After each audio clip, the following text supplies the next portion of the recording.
Good morning guys, welcome to daily current affairs class. चलिए start करते हैं 4 अप्रैल के इम्पोर्टेंट करंट अफेयर्स। आज का हमारा पहला क्वेश्चन है, हिंदी रंगमंच दिवस कब मनाया जाता है? यह दिवस 3 अप्रैल को मनाते हैं। इसको मनाने का उद्देश्य है हिंदी रंगमंच के विकास को बढ़ावा देना और हिंदी रंगमंच के इतिहास और इसके योगदान के बारे में जागरूक करना और रंगमंच के कलाकारों को सम्मान और पुरस्कार देना। आगे देखिए, 3 अप्रैल 1868 को बनारस में पहली बार हिंदी नाटक का मंचन हुआ था। इसी आधार पर पहली बार शरद नागर ने हिंदी रंगमंच दिवस की घोषणा की थी और वर्ष 2024 में हिंदी रंगमंच दिवस की थीम है वसुधैव कुटुंबकम। अब ये था हिंदी रंगमंच दिवस जो कि हम 3 अप्रैल को मनाते हैं। अगर आपसे पूछे विश्व रंगमंच दिवस, वर्ल्ड थिएटर डे कब मनाते हैं, तो आप कहेंगे 27 मार्च और वर्ष 2024 में इसकी थीम है theatre and a culture of peace. अगला क्वेश्चन देखते हैं, हाल ही में मिस्र के राष्ट्रपति कौन बने हैं? तो मिस्र के राष्ट्रपति बने हैं अब्दुल फतेह अल सीसी। मिस्र की कैपिटल है काहिरा और यहाँ करेंसी चलती है मिस्र पाउंड और प्रेसिडेंट अभी बताया अब्दुल फतेह अल सीसी। आगे देखिए, आपको 2024 के जनवरी, फरवरी, मार्च इन 3 महीनों में जो भी प्राइम मिनिस्टर और प्रेसिडेंट बने हैं वो आपको रिवाइज कराऊंगा, तो ध्यान से सुनिएगा। पुर्तगाल के प्राइम मिनिस्टर बने हैं लुइस मोंटेनेग्रो। आयरलैंड के नए प्राइम मिनिस्टर बने हैं साइमन हैरिस। फिलिस्तीन के नए प्राइम मिनिस्टर बने हैं मोहम्मद मुस्तफ़ा। हंगरी के प्रेसिडेंट बने हैं तामस सुल्याक और पाकिस्तान के प्राइम मिनिस्टर बने हैं शहबाज शरीफ और पाकिस्तान के प्रेसिडेंट बने हैं आसिफ अली जरदारी। इंडोनेशिया के प्रेसिडेंट प्रबोवो सुबियांतो। यमन के प्राइम मिनिस्टर अहमद अवद बिन। अल सल्वाडोर के प्रेसिडेंट नयाब बुकेले। कजाकिस्तान के प्राइम मिनिस्टर उल्जास बेक्टेनोव। फिनलैंड के प्रेसिडेंट एलेक्जेंडर स्टब और कोमोरोस के प्रेसिडेंट अजाली असोमानी। ग्वाटेमाला के नए प्रेसिडेंट बने हैं बर्नार्डो एवेरोलो। ताइवान के प्रेसिडेंट लाई चिंगते और फ्रांस के सबसे युवा व पहले समलैंगिक प्रधानमंत्री भी हैं। कौन है? ग्रेबियल एटल। और चार के प्राइम मिनिस्टर बने हैं सक्सेस मसरा और डेमोक्रेटिक रिपब्लिक ऑफ कॉन्गो के प्रेसिडेंट बने हैं फेलिक्स तसेसी। ये 2024 में इन 3 महीनों में जो भी प्राइम मिनिस्टर और प्रेसिडेंट बने हैं वो आपको रिवाइज कराया हूँ। तो आगे देखिए, अगला क्वेश्चन, विश्व बैंक ने वित्त वर्ष 2024-25 के लिए भारत की जीडीपी वृद्धि का अनुमान कितना लगाया है? तो वर्ल्ड बैंक ने भारत की जीडीपी वृद्धि का अनुमान 6.6% लगाया है। तो इस क्वेश्चन का ऑप्शन सी सही होगा। अगला क्वेश्चन देखते हैं, वित्तीय वर्ष 2023-24 में यूपीआई लेन देन का कुल मूल्य क्या था? तो यह मूल्य था 199.89 ट्रिलियन रुपए। मार्च 2024 में यूपीआई लेन देन में उल्लेखनीय वृद्धि देखी गई और पिछली वर्ष की तुलना में मात्रा में 55% की वृद्धि हुई है। अगला क्वेश्चन देखते हैं, एक्सिस कैपिटल के प्रबंध निदेशक और मुख्य कार्यकारी अधिकारी के रूप में किसे नियुक्त किया गया है? तो ये नियुक्त किया गया है अतुल मेहरा। ये एक्सिस कैपिटल के प्रबंध निदेशक और मुख्य कार्यकारी अधिकारी के रूप में नियुक्त हुए हैं। अतुल मेहरा इससे पहले जेएम फाइनेंशियल में संयुक्त एमडी के पद पर कार्यरत थे। अगला क्वेश्चन देखते हैं, हाल ही में यूनेस्को ने ग्लोबल जियो पार्क नेटवर्क में कुल कितनी साइटें जोड़ने का फैसला किया है? तो यूनेस्को ने ग्लोबल जियो पार्क नेटवर्क में 18 साइटें जोड़ने का फैसला किया है। आगे देखिए, UNESCO global geo park network में 18 नई साइट जुड़ी हैं। अब 48 देश में कुल जियो पार्क की संख्या 213 हो चुकी है। यह जो 18 नए जियो पार्क जोड़े गए हैं यह किन देशों से हैं? तो ब्राज़ील, चीन, Croatia, Denmark, Finland, France, Greece, Hungary, Poland, पुर्तगाल और स्पेन से है। यूनेस्को के 2 सदस्य देश पहली बार इस नेटवर्क में शामिल हो रहे हैं। कौन से? फिलीपींस और न्यूजीलैंड। अब भारत में एक भी जियो पार्क नहीं है, लेकिन भारत का पहला जियो पार्क बनेगा कहाँ पर? मध्य प्रदेश के जबलपुर में। आगे देखिए, आपको पार्क से related important current affairs revise कराता हूँ, तो ध्यान से सुनिएगा। भारत का पहला जियो पार्क कहाँ बनेगा? मध्य प्रदेश के जबलपुर में। भारत का पहला वैदिक थीम पार्क कहाँ बना है? नेवड़ा में। भारत का पहला टायर पार्क बना है कोलकाता में और भारत का पहला जेंडर पार्क बना है केरल के कोझिकोड में देश का पहला एआई और रोबोटिक टेक्नोलॉजी पार्क बना है बेंगलुरु में। भारत का पहला ई वेस्ट इको पार्क बनेगा दिल्ली में।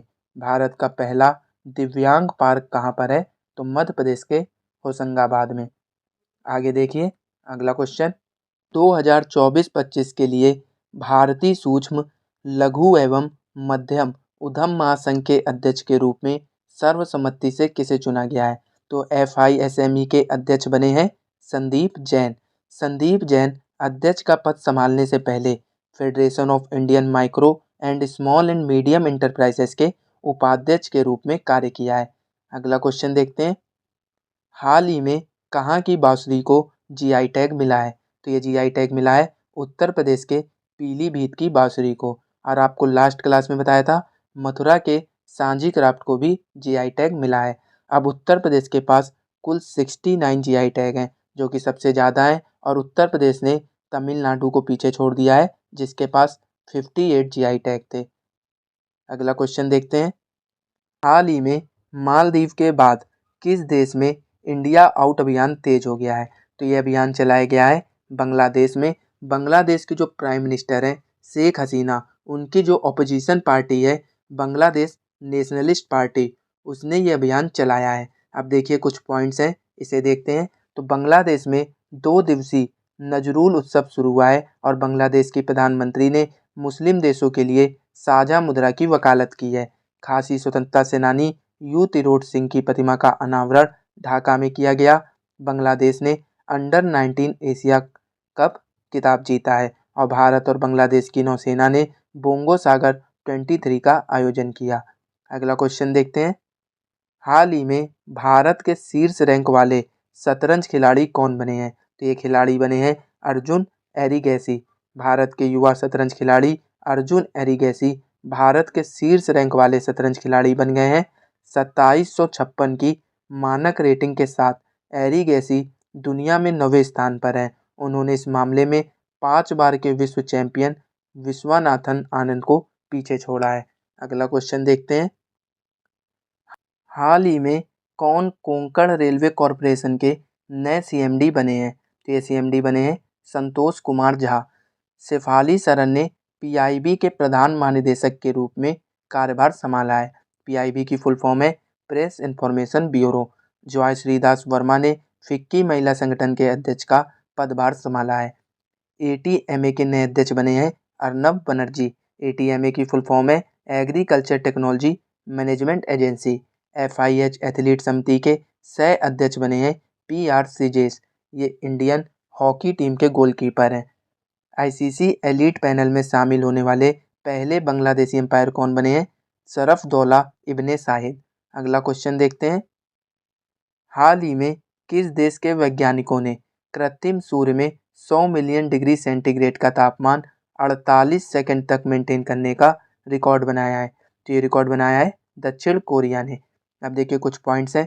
तो दक्षिण कोरिया ने कुत्ते के मांस की खपत और बिक्री पर प्रतिबंध लगाने वाला विधेयक पारित किया है। दक्षिण कोरिया दुनिया के सबसे बड़े चिप सेंटर का निर्माण करेगा। ओशनिक सिटी नामक तैरता हुआ शहर साउथ कोरिया में स्थापित किया जा रहा है। यू संक येओल दक्षिण कोरिया के नए राष्ट्रपति बने हैं। अगला क्वेश्चन देखते हैं, हाल ही में ATP रैंकिंग इतिहास में दुनिया के सबसे उम्रदराज नंबर 1 खिलाड़ी कौन बने हैं? तो दुनिया के सबसे उम्रदराज नंबर 1 खिलाड़ी नोवाक जोकोविच बने हैं। अब ऑप्शन देखिए, रोहन बोपना और मैथ्यू एवडेन। इन्होंने मियामी ओपन टेनिस में पुरुष युगल का खिताब जीता है। मैथ्यू एवडेन ये ऑस्ट्रेलिया के खिलाड़ी हैं और रोहन बोपना ये अपने देश इंडिया के खिलाड़ी हैं। अगला क्वेश्चन देखते हैं, किस एआई कंपनी ने भावनात्मक बुद्धिमत्ता के साथ दुनिया का पहला संवादात्मक एआई पेश किया है? तो ये कंपनी है Hume company. Empathic voice interface नाम का यह एआई ह्यूम के स्वामित्व वाले एम्पैथिक लार्ज लैंग्वेज मॉडल द्वारा संचालित है। ह्यूम की तकनीक का उद्देश्य मानवीय भावनाओं की व्याख्या करना और अपने एपीआई के माध्यम से सहानुभूतिपूर्ण प्रतिक्रियाएं प्रदान करना है। आगे देखते हैं, आपको एआई से रिलेटेड कुछ करंट अफेयर्स रिवाइज कराता हूँ, तो ध्यान से देखिएगा। किस राज्य ने एआई केंद्र स्थापित करने के लिए WEF के साथ समझौता किया? कर्नाटक ने। वर्ल्ड गवर्नमेंट समिट हुई दुबई में, वहाँ पर भारत ने एआई पावर्ड सड़क सुरक्षा के लिए नवा गवर्नमेंट पुरस्कार जीता है। एआई में भारतीय स्टार्टअप को सशक्त बनाने के लिए IMPEL एआई प्रोग्राम लॉन्च किया है माइक्रोसॉफ्ट ने। भारत की पहली एआई टीचर का नाम है आइरिस। जिनी एआई प्लेटफॉर्म लॉन्च किया है गूगल ने। आगे देखते हैं। तो दोस्तों ये थे आज के इम्पोर्टेंट करंट अफेयर्स जो कि एग्जाम के पॉइंट ऑफ व्यू से इम्पोर्टेंट थे। अगर आपको क्लास पसंद आई हो तो वीडियो को लाइक कीजिए, सब्सक्राइब कीजिए और शेयर कीजिए और बेल आइकन को जरूर दबाइएगा ताकि वीडियो अपडेट आपको सबसे पहले प्राप्त हो। और ये रहा आपका लास्ट क्लास में पूछा हुआ क्वेश्चन, इसका आंसर देखते हैं। उत्तर प्रदेश में वर्तमान में कितने जीआई टैग उत्पाद हैं जो इसे भारत में अग्रणी राज्य बनाते हैं? तो उत्तर प्रदेश के पास 69 जीआई टैग हैं जो कि सबसे ज़्यादा हैं। और दूसरे नंबर पर तमिलनाडु है जिसके पास 58 जीआई टैग हैं। आगे देखते हैं। तो दोस्तों ये है आपके लिए क्वेश्चन, इसका आंसर आप कमेंट बॉक्स में दीजिएगा। हाल ही में कौन कोंकण रेलवे कॉरपोरेशन के नए CMD बने हैं? इसका आंसर आप कमेंट बॉक्स में दीजिए। और अगर आपको इस क्लास की PDF चाहिए तो आप हमारे टेलीग्राम चैनल को ज्वाइन कर सकते हैं, यहाँ से आपको PDF मिल जाएगी। टेलीग्राम चैनल का लिंक डिस्क्रिप्शन में है।